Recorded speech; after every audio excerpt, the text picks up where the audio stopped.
Jeudi 26 mai 2022, nous allons parler, nous serons très religieux aujourd'hui, ça ne nous arrive pas tous les jours, mais bon, nous allons consacrer cette journée à un grand événement qui se prépare, qui a eu lieu dans notre pays il y a 100 ans, plus ou moins, on va le confirmer sur ce plateau.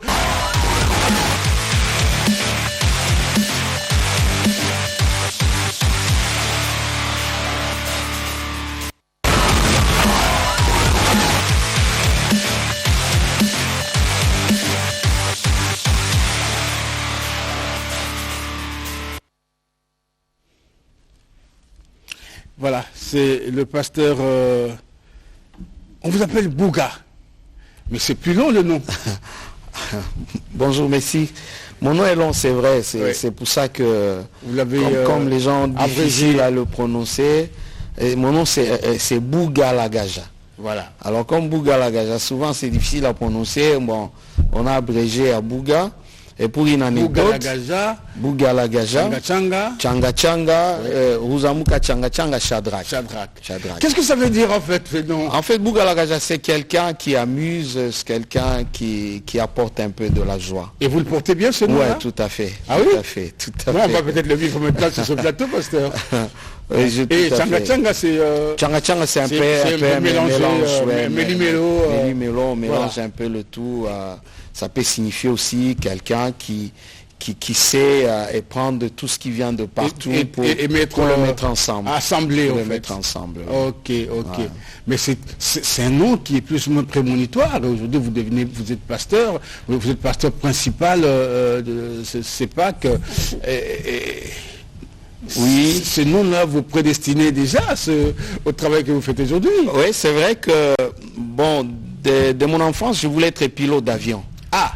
J'ai rêvé d'être pilote d'avion et à un moment donné, je me retrouve être pasteur. En fait, je comprends que pilote d'avion, je devais déplacer les gens d'un coin à un autre. Et en tant que pasteur, je suis obligé de prendre les gens et de les amener dans ce gros avion. Vous n'êtes pas passé très loin du pilote. Dans ce gros avion qui les amène vers la belle destinée, voilà. Le royaume du ciel. Et en tant que pasteur principal, vous êtes le commandant de bord. Je suis commandant de bord, exactement. Ouais. J'ai compris que c'était ça, ce que je rêvais moi comme enfant, mais Dieu voyait autre chose. Donc, ce que nous voyons, Dieu le voit autrement. Exact. Dieu le voit autrement. Exact. Et aujourd'hui, c'est vrai, pour dire vrai, je n'avais jamais rêvé d'être pasteur. Je n'avais jamais voulu être pasteur. Mais bon, Dieu a voulu que je le sois. Les voix de Dieu ne sont pas les nôtres. Ne sont pas les nôtres. Voilà. En fait, je suis délégué régional de la communauté CEPAC, donc la 8e communauté des églises du Christ au Congo, qu'on appelle communauté des églises de Pentecôte en Afrique centrale, SCC 8e CEPAC. Je m'occupe des églises de Kinshasa, du Congo central, ex-Bandundu aussi. Vous pilotez tous ces... Je pilote toutes ces églises, oui. Toutes ces 3 provinces. Tout à fait, tout à fait. Alors, on ne va pas prendre l'autre partie de votre nom. Nous allons Changa Changa maintenant. D'accord. Commençons par, je l'ai promis à nos téléspectateurs, nous allons, vous allez nous dire un mot sur cet élément que nous venons de suivre sur la ville de Mbandaka. Ouais. Qu'est-ce que ça vous inspire? D'abord, bon, je n'ai jamais été en Mbandaka. J'ai toujours rêvé d'aller en Mbandaka. Et je crois que peut-être si Dieu le permet, l'année prochaine, j'irai en Mbandaka. D'accord. Et c'est vrai, nous sommes un peu attristés quand nous voyons nos villes à l'intérieur. Quelle est leur situation aujourd'hui? La situation est un peu déplorable. Et Dieu merci parce qu'on nous parle de 145 territoires. Il y a des projets et nous espérons que nos villes de l'intérieur vont reprendre vie. Kinshasa est asphyxié aujourd'hui. Absolument. Kinshasa est vraiment... reprend tous les Congolais et c'est plus vivable dans cette ville. Que ce soit sur les routes, que ce soit dans la vie ordinaire, c'est pas vivable tout simplement parce que tout le pays veut aller vers Kinshasa. Ouais. Alors qu'il faut, mais parce que toutes les belles routes sont à Kinshasa. À Kinshasa, la ville est à Kinshasa, l'argent qui circule à Kinshasa, voilà. Un peu du boulot encore à Kinshasa et les gens pensent qu'il faut venir à Kinshasa, mais j'espère que le plan que le gouvernement a pour les 145 provinces va changer les choses. Je peux dire quand même une chose qui m'a touché aussi, c'est le commerce. En fait, il a dit que les grosses entreprises de Kinshasa vont s'installer à Mbandaka, de telle sorte que les petits commerçants n'en peuvent plus.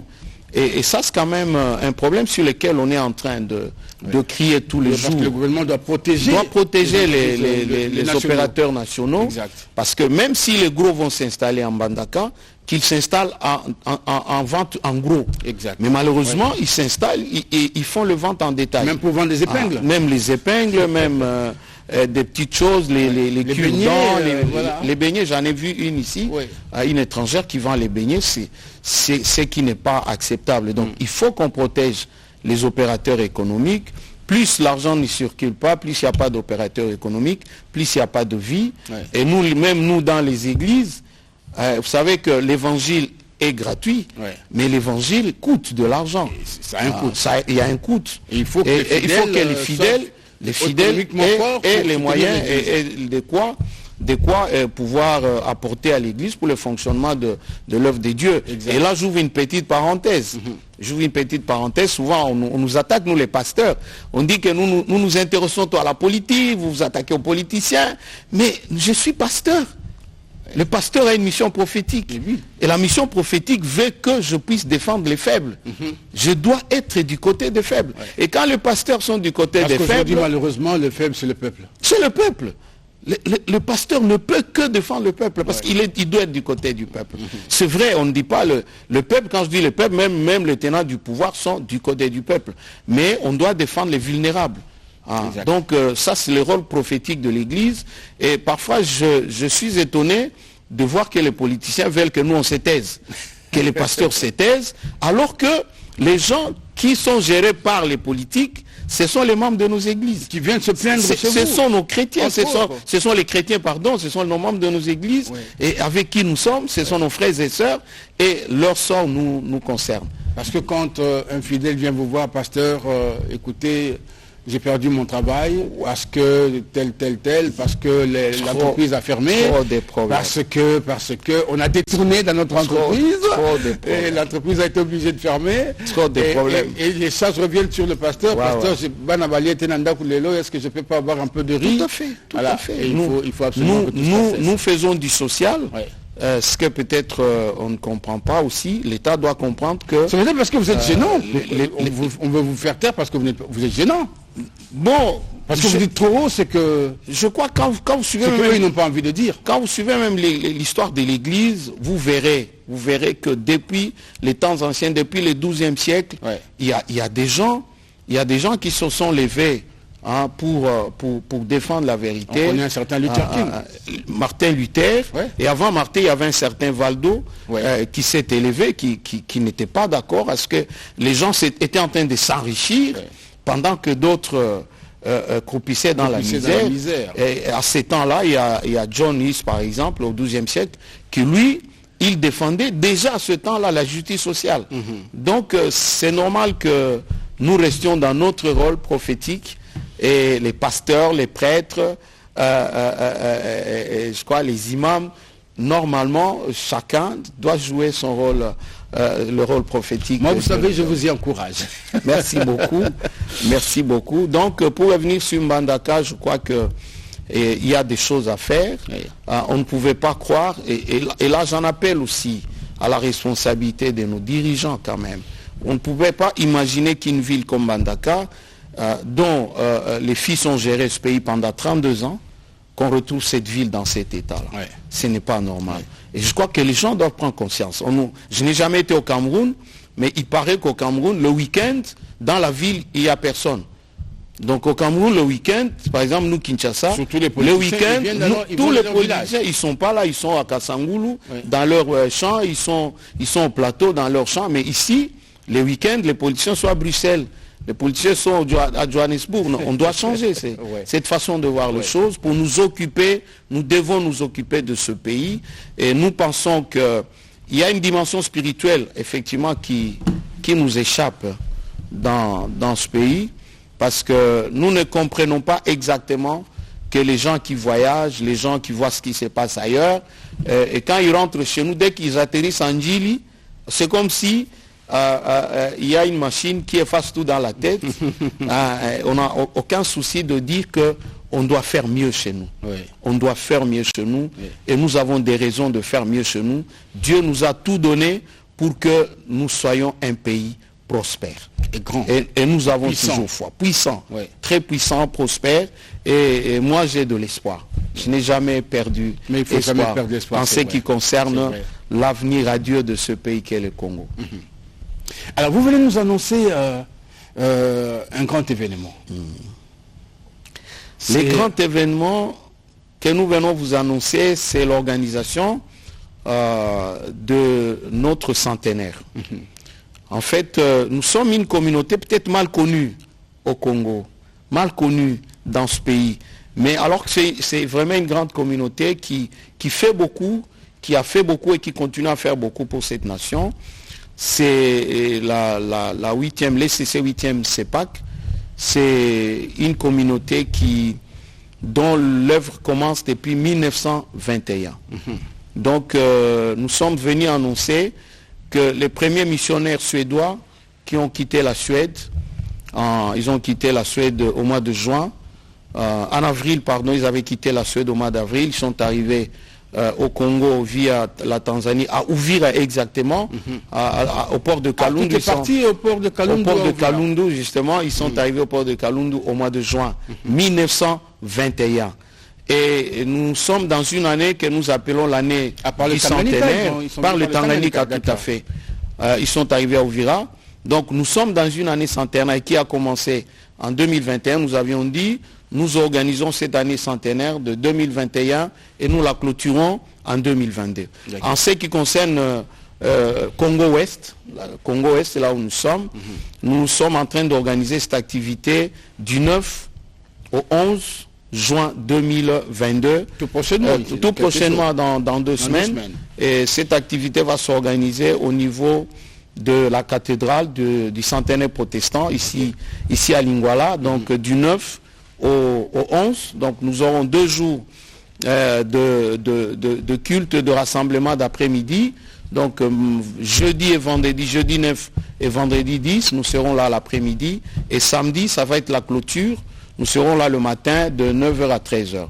Mais le vendredi, nous aurons aussi une grande conférence au niveau du ministère des Affaires étrangères avec le prix Nobel de la paix, le docteur Denis Mukwege, qui est pasteur. Parce que j'aurais appris qu'il est membre de votre communauté. Il est pasteur dans la 8e communauté. C'est un fils d'un de nos grands pasteurs qui n'est plus.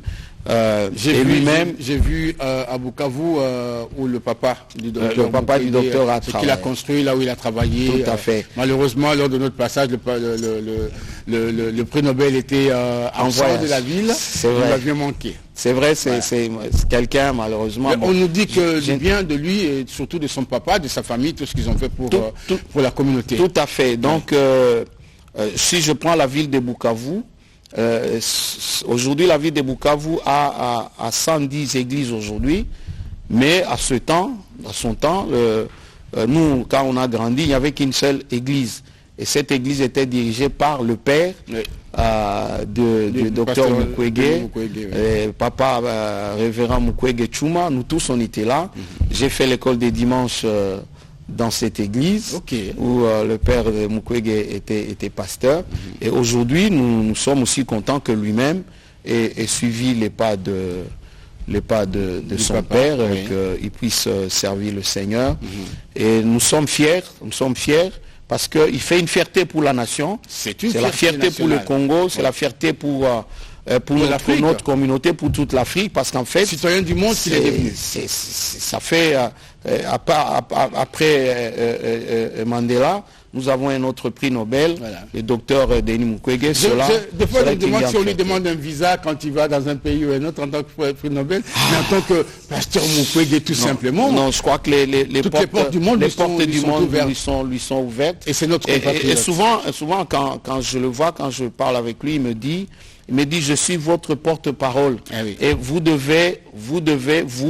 m'utilisez moi comme votre bouche. Exact. Ce n'est pas moi de dire ce que je veux, mais c'est au peuple de me dire ce que je veux. Mettez vos mots dans ma bouche. Dans ma bouche pour Voilà. parce que je suis une parole, une voix aujourd'hui qui est écoutée dans le monde.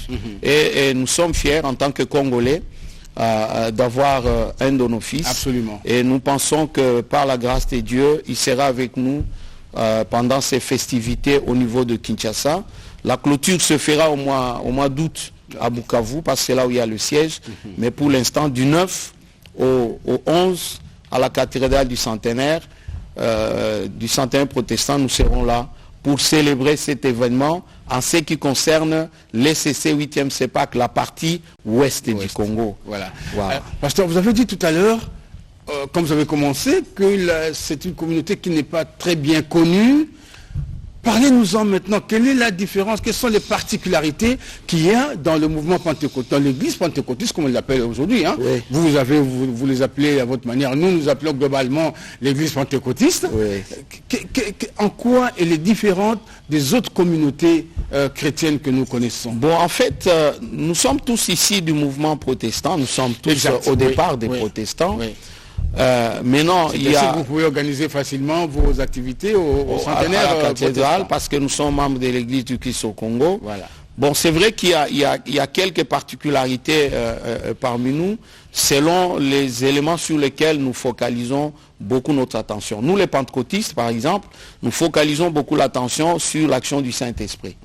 Hein, tous les pentecôtistes. Évidemment, malheureusement aussi, que c'est dans le pentecôtisme qu'il y a beaucoup de déviations. C'est dans le divisions tout à fait. Oui. Il y a beaucoup de déviations parce que finalement les gens pensent que le pentecôtisme c'est un peu du désordre où on fait du n'importe quoi. Mais je crois que dans le pentecôtisme, on insiste. Nous croyons que le Saint-Esprit est à l'œuvre jusqu'aujourd'hui. Le Saint-Esprit continue à opérer jusqu'aujourd'hui parce qu'il a été envoyé pour nous. Et tant que nous sommes sur la terre, le Saint-Esprit travail. Hein, vous voyez, alors que dans d'autres églises, par exemple, on vous dit, bon, pourquoi ils ne croient pas qu'on peut prier pour les malades qu'ils guérissent tout de suite. Nous croyons qu'on peut prier pour les malades qui retrouvent la guérison. Tout de suite ou pas, mais qui guérissent quand même. Qui guérissent, ça peut être tout de suite, ça peut être... Mais qu'ils guérissent. Nous croyons que nous avons le pouvoir de chasser les démons et les démons obéissent. Il y en a qui ne le croient pas. Hein, mais nous sommes... on le vit. Tout à fait, on le vit. Et nous sommes tous des protestants. Alors nous sommes ici de mouvement de Pentecôte de la Suède. Hein, parce qu'avec le mouvement de réveil du XVIIIe siècle aux États-Unis, en Angleterre, il y a un pasteur suédois qui est allé aussi en Amérique, il est passé par l'Angleterre, et au retour de la Suède, ils ont compris que les chrétiens commencent à revivre ce que les apôtres ont vécu du temps où le Saint-Esprit est descendu. Et ce mouvement a commencé en Suède. Et à un moment donné, en 1921, comme je dis, il y a un pasteur qu'on appelle Tolfsen, qui a travaillé avec la CPM, donc l'église presbytérienne, la communauté américaine des presbytériens qui travaillaient au Kassai. Il est rentré en Suède en 1921. Et finalement, lui, il était norvégien. L'église de la Suède lui a dit, mais toi, tu viens du Congo. Et nous, on sent que nous avons senti le besoin d'aller au Congo. Et il va dire non, au Congo, la partie ouest.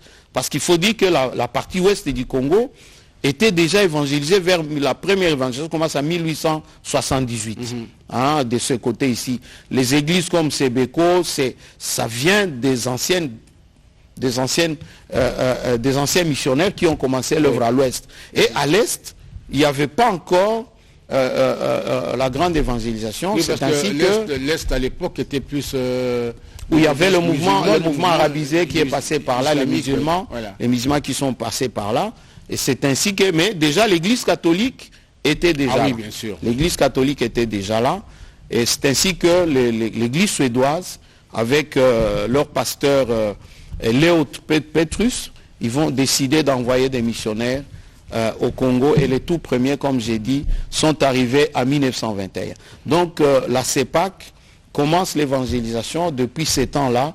Jusqu'aujourd'hui, cette communauté fonctionne au Congo, et la grande particularité, c'est que c'est une communauté, comme je dis, qui n'est pas connue, trop connue ici, elle est mieux connue à l'Est, mais à l'Ouest, elle n'est pas connue, mais c'est une grande communauté qui fait beaucoup pour ce pays. Beaucoup, en termes d'abord d'évangélisation, parce qu'en fait, donner la parole de Dieu, c'est modeler la vie des gens. Absolument. Hein, oui. Je vous donne l'anecdote de ce pasteur suédois. Chez eux, qu'est-ce qui s'est passé quand il revient en Suède? Il commence à prêcher, il s'est intéressé au soulard. Les soulards qui s'est promené la nuit. Et puis on s'est rendu compte en Suède qu'à un moment donné, le nombre d'accidents nocturnes des soulards avait baissé. Alors on a cherché à savoir qu'est-ce qui se passe. Et finalement on s'est rendu compte qu'il y a un pasteur qui est en train de réunir tous ces gens-là. À midi, il leur donne la bouillie, il leur donne un peu de repas. Et puis il leur donne d'abord le repas physique, et puis il leur donnait la parole, et que les gens étaient en train de changer. Et finalement, le gouvernement suédois a décidé de l'appuyer. Il dit non, il est en train de faire un bon travail, on doit l'appuyer. Et comme nous disons, c'est vrai que les pasteurs font un grand travail dans ce pays. Oui. Hein, le grand travail de moraliser les gens, de conscientiser les gens, de remettre les gens dans la vérité.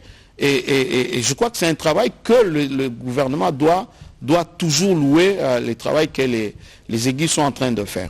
En dehors du travail de l'évangélisation, nous sommes dans l'enseignement primaire et secondaire. Okay. Et dans l'enseignement primaire et secondaire, globalement parlant, je pense que si je peux prendre rapidement les statistiques, et vous verrez que c'est très intéressant, et c'est que la CEPAC fait. Globalement, en termes d'écoles primaires et secondaires, nous sommes à 1967 écoles. En RDC. En RDC, 1967 écoles. Et nous avons ces écoles dans toutes les provinces. Donc ça, c'est un grand travail, très très grand travail de formation de la jeunesse que la CEPAC est en train de faire dans ce pays. Que vous nous cachez. Vous dites? Un secret que vous nous cachez parce que... Oui, c'est vrai que, vous savez, les pentecôtistes... Tout à l'heure, la question que j'allais vous poser, c'est qu'est-ce que vous ne faites pas, pasteur, pour que l'Église soit connue comme vous le souhaitez? Bon, c'est vrai que les pentecôtistes, ils aiment un peu l'humilité. C'est des gens qui souffrent en termes d'humilité, qui n'aiment pas trop parler, mais à un moment donné, c'est vrai. On se dit, ça devient important. On a l'impression qu'on ne parle pas assez de nous-mêmes. Oui. Hein, c'est comme aujourd'hui, nous sommes en train de dire, le Congo doit parler de lui à l'extérieur. Il faut que nous parlions de ce pays pour qu'on nous connaisse mieux. Oui. Et je crois que la CEPAC aussi, c'est une grande communauté qui fait beaucoup pour ce pays. Quand je dis 1967 écoles, c'est pas rien. Et puis, il faut aller voir ces écoles. C'est pas des trucs que je suis en train de voir où les enfants sont par terre, non, c'est vraiment des vraies écoles qui sont bien construites et dans toutes les provinces de la République. Nous sommes dans l'université, dans le secteur de l'enseignement supérieur. Et là, nous avons une des meilleures universités de l'Est, et même je peux dire du pays, que nous appelons l'Université évangélique en Afrique, UEA, qui est une université qui est à Bukavu, qui fait la fierté à l'Est, qui fait la fierté dans les pays limitrophes du Congo. Et cette université-là, elle a été construite avec l'appui de notre ancien représentant légal, Papa Révérend Ruigita, qui n'est plus. C'est celui qui a pris l'église après les Blancs. Hein, quand on a remis les églises en 60 aux Noirs, c'est Papa Ruigita Ndagora qui a pris la conduite de l'église, qui a dirigé pendant 32 ans. Et il s'est battu pour que nous puissions avoir cette université. Nous avons une université qui fonctionne à Goma, l'ULPA, université libre en Afrique, dans la ville de Goma. Et nous avons un institut théologique, un institut biblique et théologique qui fonctionne. Ça ne peut pas manquer à Ouvira. Parce qu'en fait, à l'UEA, il y a la faculté théologie. Et puis, nous avons quand même l'institut biblique et théologie qui est à Ouvira. Et puis, nous sommes dans un domaine aussi important, la santé. Et la santé, et là je parle... ça compte combien d'hôpitaux? Les hôpitaux, nous avons 3 hôpitaux de référence. 3 grands hôpitaux de référence, dont l'hôpital de Panzi, que dirige le célèbre docteur Mukwege, prix Nobel de la paix. Nous avons un grand hôpital à Goma, qu'on appelle l'hôpital de Kéchero. On a un autre hôpital dans un qu'on appelle Pinga. Nous avons l'hôpital général à Lemera, là où le docteur a commencé, parce que c'est là où était basé l'hôpital à Lemera. À l'époque, oui. Avec la guerre de l'AFDL, malheureusement, une mauvaise nouvelle, parce que les rebelles sont entrés, ils ont tué même les malades. Les malades, oui. Ça, c'est une affaire qui était triste. Ouais. Et je me rappelle, une fois, je suis allé là-bas quand le docteur Mukwege était encore là-bas, et je parlais avec lui. Je lui dis, bon, tu es ici, ça va? Il dit, oui, je suis en brousse. Je suis ici en brousse, mais ça va. Et ma famille me demande d'aller en ville, les gens me demandent d'aller en ville. En ville, il y a l'argent, je suis un grand gynécologue, il y a beaucoup d'argent en ville. Je ne peux pas abandonner. Il dit, non, moi, ma joie. Et ça, j'ai gardé ça. Je le lui rappelle tous les jours quand je le vois. Et il me dit, moi, ma joie, c'est de voir les malades debout. Oui. Il dit, c'est ça mon bonheur. Quand je vois un malade debout, c'est ça, c'est pas l'argent.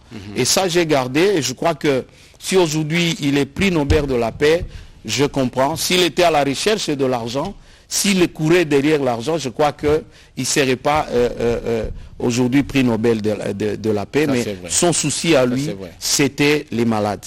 Donc nous avons les centres hospitaliers, 38 centres hospitaliers. Nous avons les centres 130 centres de santé, 130 postes de santé, 2 instituts techniques médicaux pour former les infirmiers. Nous avons 3 zones de santé et nous avons le plus grand dépôt pharmaceutique à l'Est. Donc c'est la CEPAC par son dépôt pharmaceutique qui alimente un peu les hôpitaux au niveau de l'Est du pays. Donc vous regardez un peu tout cela. C'est vrai, on n'en parle pas, on n'en fait pas beaucoup écho, mais c'est une grande communauté, que ce soit au niveau de l'église du Christ au Congo, que ce soit au niveau du pays, c'est vraiment une grande communauté et nous pensons que le gouvernement doit toujours avoir un œil vers là. Nous avons aussi des départements, nous gérons les mamans, nous sommes dans l'humanitaire. Nous sommes souvent dans l'humanitaire. Toutes les catastrophes humanitaires qui se passent à l'Est, la CEPAC vit à son bureau de coordination des projets, qu'on appelle BICOC. Nous sommes toujours présents et nous intervenons. Voilà pourquoi nous ne fêtons pas le centenaire pour rien. C'est ce que j'allais dire. J'allais dire que ça mérite, le centenaire nous ne fêtons pas le centenaire pour rien, comme vous pouvez le voir. Beaucoup de choses ont été réalisées. Beaucoup de choses ont été faites pendant ces 100 ans. Est-ce que nous louons plus? Est-ce que pendant 100 ans, cette communauté est restée unie, debout. Elle est restée debout, et on n'a pas connu des problèmes comme on en a connu dans beaucoup d'autres communautés. Vous savez qu'il y a des églises, je parle des églises, qui commencent au bout de 10 ans, au bout de 5 ans, et ils se disloquent, ils se séparent. Mais ça fait 100 ans qu'on est dans l'évangélisation et nous continuons à tenir bon. Pasteur Bougalagaza Tchanga Shadrach, nous avons été très heureux de vous recevoir sur ce plateau. Vous avez vu que vous avez pratiquement illuminé ce plateau par toutes ces informations que nous ne détenions pas. C'est vrai que si on cite aujourd'hui les églises qui n'ont pas fait grand-chose, on risquerait de citer l'église pentecôtiste parce que toutes ces informations-là ne sont pas toujours mises à la disposition du grand public. Maintenant, nous le savons. Maintenant, alors, nous le soustrayons de cette liste noire et nous savons que l'église fait beaucoup de choses. Rappelez-nous tout simplement les dates. Les dates des activités de centenaire, c'est du 9. Donc du 9 au 10, nous sommes au centenaire à la cathédrale du centenaire protestant ici à côté, de 14h à 18h30, donc les jeudis 9 et le vendredi 10. Le vendredi matin à 10h, à 9h, nous serons à la salle de conférence du ministère des Affaires étrangères pour la conférence avec le docteur Mukwege, prix Nobel de la paix. Et le samedi à 9h, c'est pour la clôture, toujours à la cathédrale du centenaire protestant, samedi 11 juin 2022, nous sommes au mois de juin, ce sera la clôture et j'espère que vous ne manquerez pas, au moins. Nous ferons le déplacement. Au moins à la clôture. Je sais qu'il y a Baby qui va me le rappeler. D'accord. Merci beaucoup. C'est moi qui vous remercie de nous avoir invités sur votre plateau. Je vous en prie, pasteur. Merci beaucoup.